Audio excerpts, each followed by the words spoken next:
Żewġ fatturi se jħollu jorbtu l-prospetti ekonomiċi ta' pajjiżna fix-xhur li ġejjin, il-pandemija u l-Greylisting. Dan qed jgħidu l-Kunsill Fiskali Konsultattiv Malti li huwa l-kelliem tal-Gvern dwar l-infiq f'pajjiżna. F'rapport tal fuq minn 100 paġna, il-Kunsill jgħid li ħafna se jkun qed jiddependu minn kemm il-Gvern se jdum ma joħroġ il-pajjiżna mill-lista l-griża li poġġih fuqha kif ukoll minn kemm se ttawwal il-pandemija globali tal-COVID. Dwar il-Greylisting, il-Kunsill jgħid li din hija kwistjoni ta' żmien, għaldaqstant, aktar ma kemm pajjiżna jirnexxielu jitneħħa malajr minn fuq din il-lista, aktar jitjiebu l-prospetti ekonomiċi. Il-Kunsill irrapporta fid-dettall dwar il-qagħda ekonomika ta' pajjiżna u qed ibassar tkabbir ekonomiku tnaqqis fl-infiq.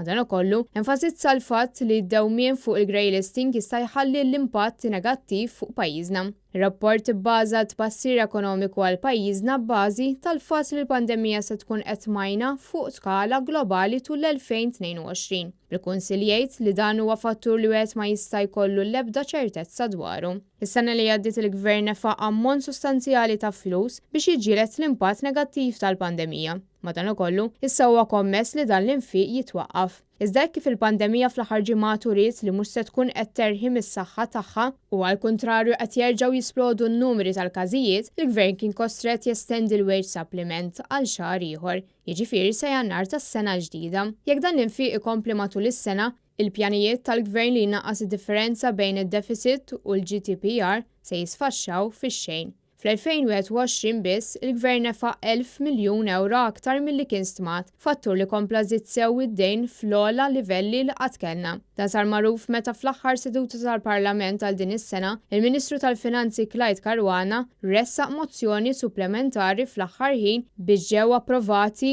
1.8 biljun euro żejda f'infiq fil-budget tal-Gvern, nefqa li fil-fatt diġà għamel din is-sena. Dawn il-flejjes kienu jinkludu għatta pagamenti ta' diversi miljuni ta' euro li lanqas biss kienu semmew fl-estimi tal-budget oriġinali għal din is-sena, fosthom pagament ta' 40 miljun euro ekstra l Stewart Healthcare minn barra l-50 miljun li kienu fl-estimi.